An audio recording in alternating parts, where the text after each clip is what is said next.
Okay, so after Errol Spence was forced to pull out of this fight against Pacquiao on August 21st, they have decided to instead match Manny Pacquiao with Yordenis Ugas.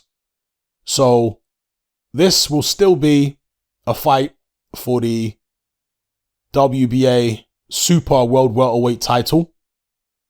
So it's going to have at least one belt on the line. Ugas is a tough Cuban. I've only seen him fight once, I think, and that was against Sean Porter. Very impressive against Sean Porter. I might have seen one of his previous fights. Did I see the Delorme bout? I may have seen one of his fights prior to Porter, but other than that, I only saw the Porter fight. And as I say, he impressed me quite a lot against Sean Porter. He was very strong in that bout because, as we know, Sean Porter is famous for his tremendous physical strength, but it wasn't very evident against Ugas.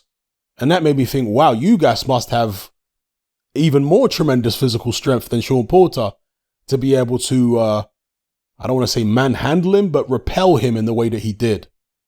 So I'm probably not the best person to be giving an assessment on what kind of fight I expect here against Pacquiao because, as I say, I haven't seen much of Ugas other than that Sean Porter fight. But what I saw there is that he has good, solid fundamentals, as pretty much all Cubans do, and he was very, very physically strong, a very physical fighter. Manny Pacquiao, as we all know, tremendous hand speed, used to have tremendous foot. I mean, his foot speed is not bad these days, but it's nothing like it used to be. But still tremendous hand speed. Doesn't have the work rate that he did in his younger days, and that's understandable at his age. He is a lot more crafty and wily now, and he fights in a more defensively responsible fashion. It's not like he has turned into,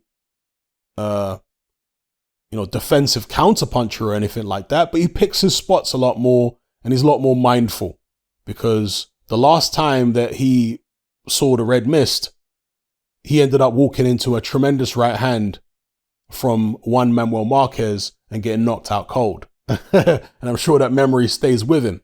So he's a lot more careful about the way he goes about his boxing these days.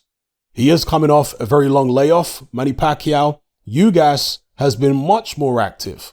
I mean, just look at this. Ugas fought 3 times in 2018. We could go back further, right? 2017, 3 times. 2018, 3 times. 2019, fought twice. 2020, he fought twice. So this is an active fighter. That doesn't bode well for Manny Pacquiao. Yeah, Pacquiao's been out since 2019 when he fought Errol Spence. So it's going to be, over 2 years for Pacquiao out the ring, whereas Ugas has fought quite recently. So at the end of the day, talent can overcome ring activity in many instances. Experience can overcome it sometimes. But will that be the case here for Manny Pacquiao? It'll be kind of sad for Pacquiao if he was to lose this fight to be going out against somebody like Ugas. No disrespect to Ugas, but for the resume, it's better to go out. It's better to lose in perhaps your last big fight against an Errol Spence rather than a Yordenis Ugas, just because of the prestige that Errol Spence has and all he's achieved. Or even somebody like a Terence Crawford. It's better to go out against someone like that in a passing of the torch kind of fight rather than against the guy who isn't as highly touted or heralded as the 2 guys I just mentioned. So let me know what you guys think about this in the comments below. Pacquiao versus Ugas. Do you think this is a fight that Pacquiao will win? Or do you think he's actually in danger here?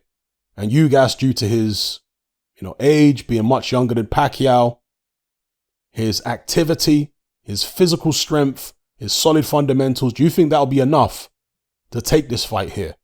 Remember, Manny Pacquiao, yes, he did beat Keith Thurman back in 2019, but prior to that, he had lost to Jeff Horn. I know some people were calling it a robbery and all this kind of stuff. I didn't see it as a robbery. So, yeah, if Jeff Horn can beat you, is it completely out of the question that Yordenis Ugas could beat you? Now, one thing I do have to factor in here is the officiating. The judges. Are they really going to give Ugas the benefit of the doubt in the slow rounds? Or are they going to give the benefit of the doubt to Manny Pacquiao?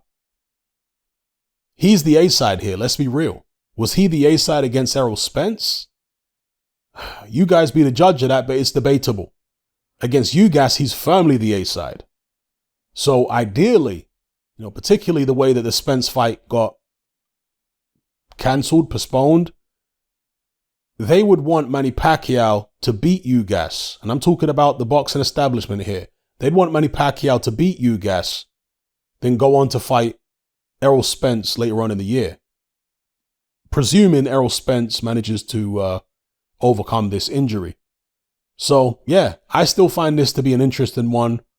Pacquiao against Ugas. I'm glad they didn't just decide to scrap the show or not have Pacquiao fight at all. I'm glad they've brought Ugas in. Now, one thing I didn't mention, of course, is whether Ugas has had enough time to prepare for this bout. Has he been training all along? I'm going to assume that he's the kind of guy that stays in shape. He preferably would have been preparing himself for a bout on the undercard of this show or a show somewhere else. Because if they're just bringing him straight out the gym and he's been ticking over but hasn't been training intensely for a championship fight, then that's obviously going to be to Manny Pacquiao's benefit. Bringing this guy in at a couple weeks notice. So, yeah, let me know what you guys think about this in the comments below.